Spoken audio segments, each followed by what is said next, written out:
Alors bonjour Patrick, Patrick Béthune, tu es la voix de Jack Bauer. Voilà, oui. Jack Bauer, 24 heures chrono, Kiefer Sutherland, tu es comédien, acteur et plutôt spécialiste dans le doublage des voix. Alors quand on est comédien, comment arrive-t-on là-dedans? Voilà, explique-nous tout.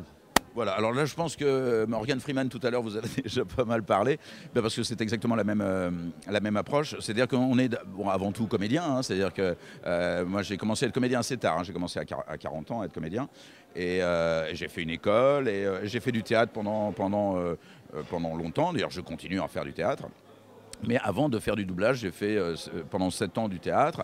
Et il se trouve que sur une pièce, j'ai rencontré un autre comédien qui faisait du doublage et qui m'a proposé d'en faire. Voilà. Et donc j'ai commencé comme ça. Et en fait, assez rapidement, je suis tombé sur le casting de 24 heures chrono, que j'ai eu par chance, ce qui m'a ouvert les portes assez rapidement voilà, du doublage qui n'est pas évident quand même d'accès. Voilà, c'était assez fermé. Et c'est la chance voilà, du casting qui m'a permis de rentrer dans ce milieu-là. Et qui me permet donc de continuer à la fois. Je fais toujours du théâtre, je tourne aussi pour la télévision, pour le cinéma. Et je fais beaucoup de doublage, effectivement, parce que j'adore ça. Mais hormis Kiefer Sutherland dans 24 heures chrono, il y a quand même eu un sacré bagage quand même. Il y a Brendan Gleeson dans Harry Potter, on a Russell Crowe pour Les Misérables. Là j'ai juste envie de dire entre parenthèses pour Les Misérables, heureusement peut-être, je me trompe, mais heureusement peut-être que les chants sont restés originaux, sinon il aurait fallu chanter aussi. Présent dans les dessins animés, c'est la même chose?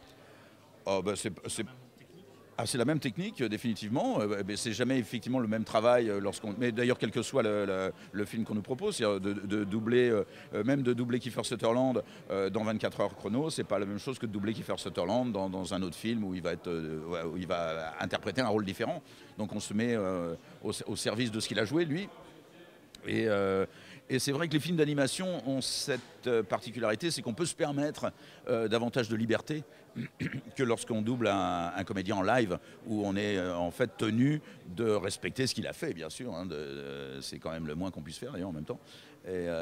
Alors que, effectivement, le Capitaine Haddock, je me suis permis pas mal de digressions par rapport à l'original. Je me doute, mais il y a un truc qui me chiffonne quand même, ce n'est pas ton métier de base. Tu as été organisateur de concerts? Oui, j'étais organisateur de concerts. J'ai été antiquaire aussi pendant 15 ans, organisateur de concerts pendant 5 ans. Et des grands noms. Ouais, mon premier concert, c'était Neil Young. Mon deuxième concert, Paul McCartney. Mon troisième concert, la tournée des Rolling Stones. Et ensuite, je les ai fait énormément de choses. Frank Zappa, David Bowie, voilà, Led Zeppelin, Supertramp, Santana, enfin bref, Lou Reed. J'en passe et j'en passe. On faisait 300 concerts par an. Donc, pourquoi ce choix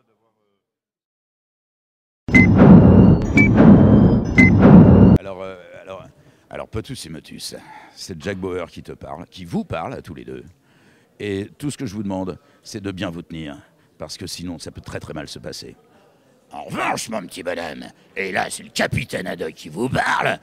Si vous avez une petite bouteille de whisky, ça me ferait bien plaisir, parce que je trouve qu'il fait un petit peu soif dans ce studio. Voyez-vous? Et je vous fais quand même un gros bisou. Ben oui, dites donc, vous l'avez bien mérité. Merci.